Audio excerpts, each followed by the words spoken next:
Hello there everyone, how you doing today? I hope you're all well. I've got some r/no sleep stories that will leave you on the edge of your seats. If you enjoy, remember to like, subscribe, leave a comment down below and all that other stuff. Now without further ado, let's get started, shall we? For our first story, we've got a story written by Proper You 5252 called The Wrong Deer. Whenever I tell this story, I always start it the same way. I don't care if anyone believes me. Either you do, and you can empathize with me, or you don't.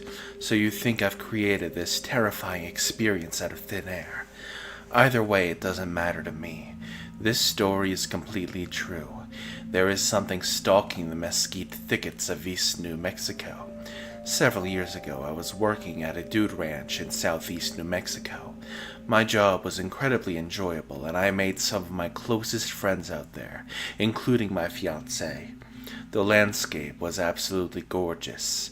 The ranch occupied almost 2,000 acres of rolling prairie and scrubland, with the back half being thickets of cactus and mesquite.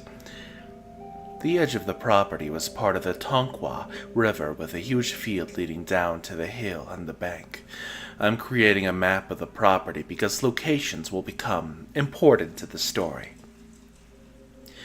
The first time I saw anything that gave me pause was one of my first nights at the ranch. We were due for some rain that night, and in the morning I had to demonstrate how to start a fire to the group I was taking out on the trail.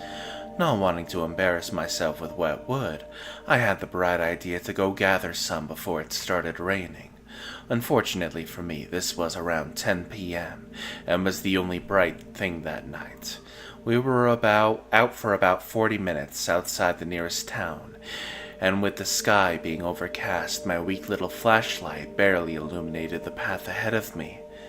We had this huge old oak tree right in front of the tree line, and that was my destination.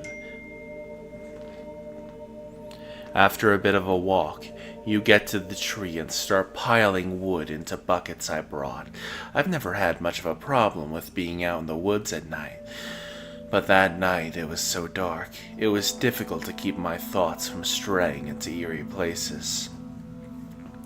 After a couple of minutes, I felt like I was being watched.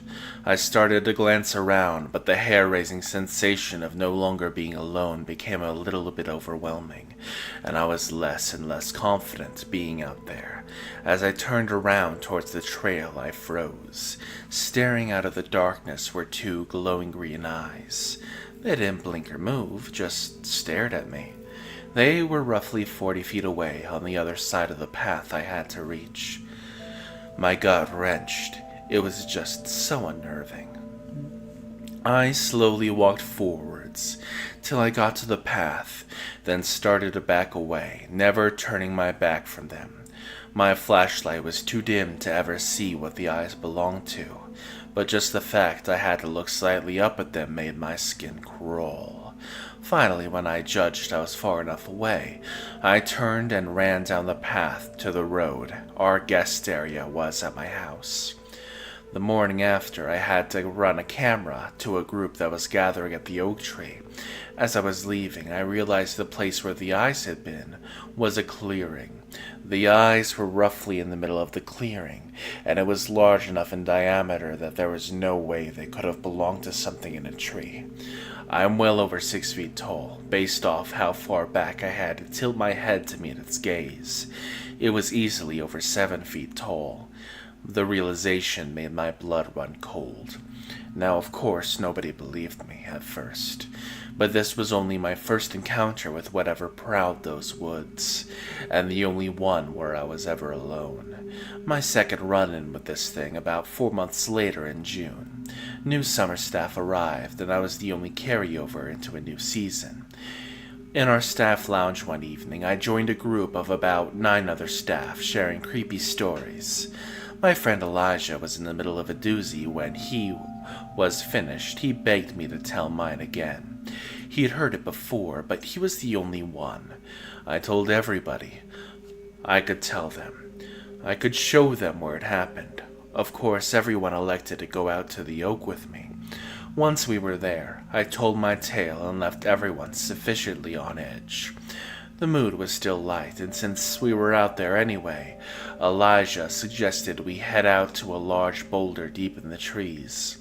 The group was even between guys and girls, and there was a definite flirtatious vibe between most, so we agreed.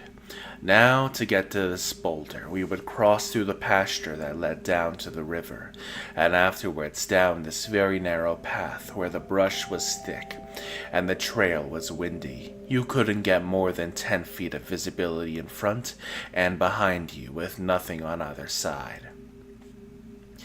We made it through the pasture with no difficulty, besides Elijah scaring one of the girls by jumping out from behind a tree. Once on the narrow path, we had to walk two abreast, and my other buddy Alexander and I took up the rear. He and I were the only two who heard the voice calling out from the pasture we were just at. It almost seemed female, but completely devoid of emotion or pain, calling out softly, "Ow, help me." Alexa and I looked at each other, our eyes huge. I'm sure I was also as pale as he looked. There should have been nobody else out there with us. Our group were the only ones who had the night off, and it wasn't very plausible that a group of guests would be out there, and we didn't encounter them. Besides, anyone trying to mess with us surely would have just screamed or just even said more. I cannot begin to describe how wrong the voice was. The tone and inflection were almost robotic, and the "ow, help me" was all it said. We started to hurry everyone else up without freaking them out, and we came out of that section of the trail with two of us looking behind us constantly. When we got to the boulder, we tried to convince everyone to head back, but to no avail. Finally, Alex and I said we were going to leave, but as we turned around, we all saw the deer. It was on the trail we just exited, just standing there, watching us. But so much of it was wrong. It was much taller than any other deer we'd seen out there, and there were plenty. It was also somehow longer and crooked. Its head almost looked like it was put on sideways onto its neck. It just stood there looking at us, its appearance generally unnerving. But what it did next was frighten me the most. It backed up into the trees until we could no longer see it. That is what freaked me out the most. Every deer I've ever seen either turns outright and runs away, or just freezes until you get too close. This one just backed up out of sight. It was such a simple movement, but it was so unnatural, exactly like the call for help. We all looked around at each other nervously for a few minutes, then scrambled off the rock. When we were all huddled in a group, we ran. Together, we ran past where we'd seen it last, tore around the pastures and past the oak tree, till we stood panting on the porch of the lounge. We never really spoke of that night again together, but I always include in any retelling of this story.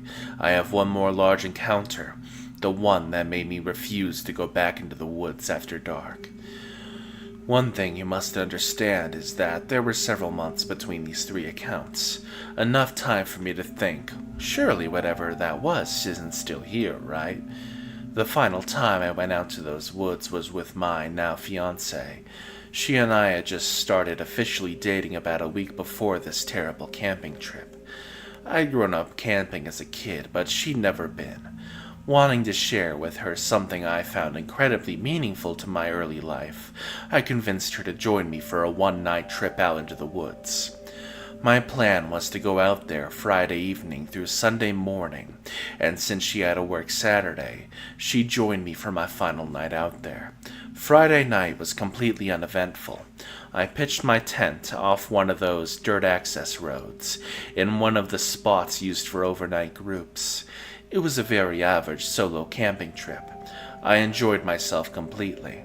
The next Saturday, my fiancée Haley drove up the dirt road to join me. It was once again a very nice evening, making hot dogs and s'mores, and after a couple of beers we retired to the tent.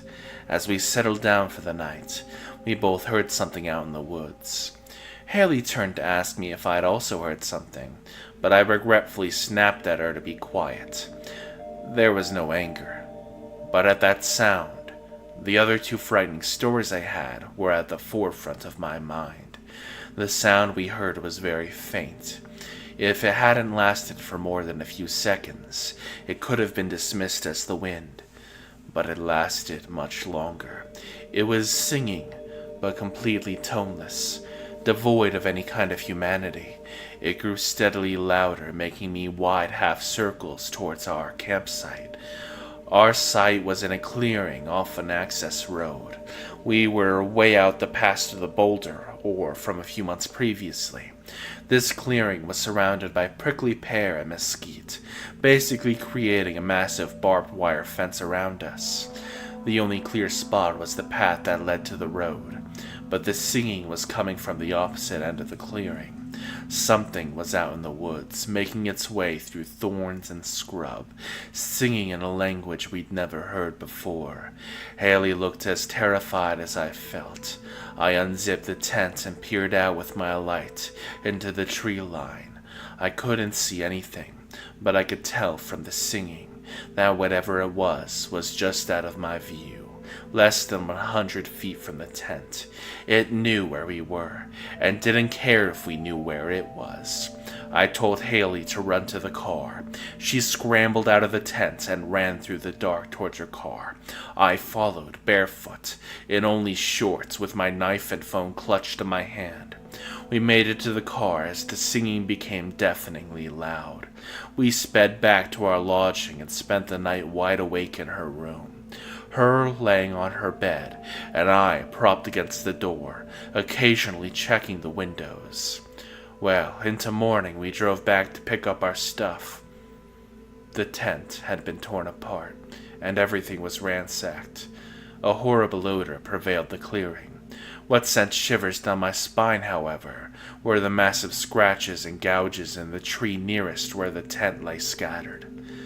We finished up our contract and quickly moved to Colorado together. We also work at a ranch up here, and I am glad to say nothing about the woods up here feels malevolent. I've never heard any singing or seen any wrong deer, or been asked for help by any weird voices. I am completely content to stay far away from the mesquite thickets of New Mexico for the rest of my life. Thank you for watching today's video. If you enjoyed, remember to like, subscribe, leave a comment down below, and check out the original story in the description below. I will see you all next time. Bye bye.